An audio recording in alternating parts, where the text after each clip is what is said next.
For those of you that have played Torquel up front, this is Torquel, but with a comedy theme and a fantastic level editor, with more to come in the future. But if you haven't played Torquel, then let's dive in with exactly the craziness of what Hoplegs is all about. Hoplegs is a game where you play as this block that has 4 legs poking out each of its 4 sides, up, down, left and right, and those 4 legs are mapped to the buttons on the face of your controller. So I was playing Xbox controlling, so A is down, Y is up, so on and so forth. And the idea of this is that basically when you kick out, that propels you in the direction of where you're kind of going. But the problem is that as you flip yourself around, you'll start spinning crazily out of control and flipping around. So up might not be down, it might be left or right, it might be vice versa, all over the shot. And that disorientation and being able to get through the rage quit of what this game throws at you is part of its main appeal.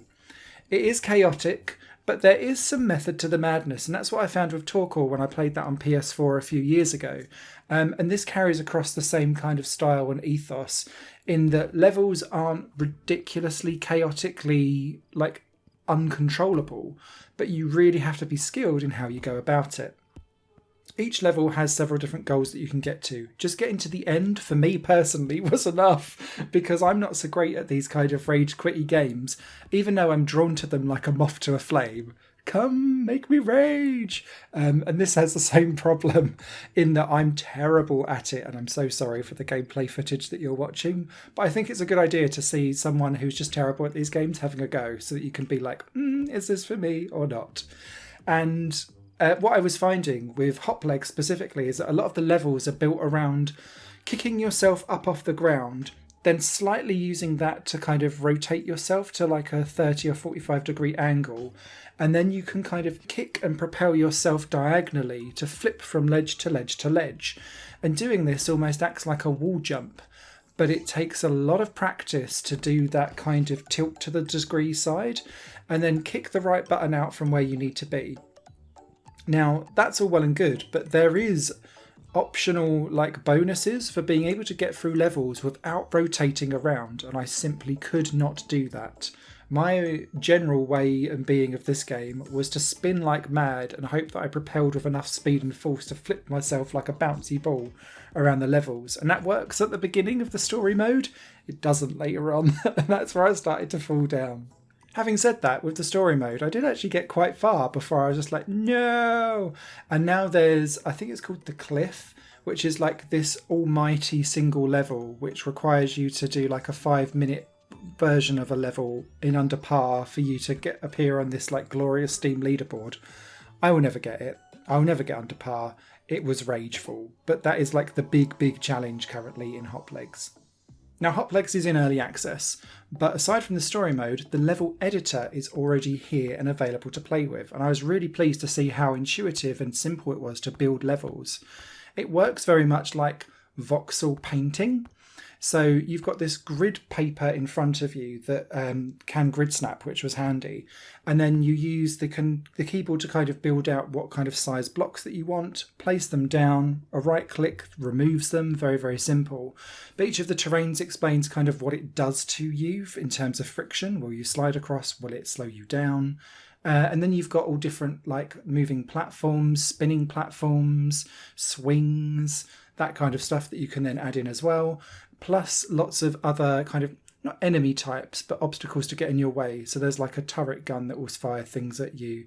There's a potion that will change the attributes of your block as you go through. And all of these have parameters that you can then switch and move around. So if you want the turret gun to be burp, burp, burp, burp, burp, burp, you can change that. Or if you just want it to shoot out something every 5 seconds, fine. If you want fans to be pointing in certain directions, rotate them in that direction and then control how blustery they are. So it really does give a level of ease for you to get in. But if you want to go in really tinker, then the options are there for you to do so. And I was really impressed with how this level editor all comes together.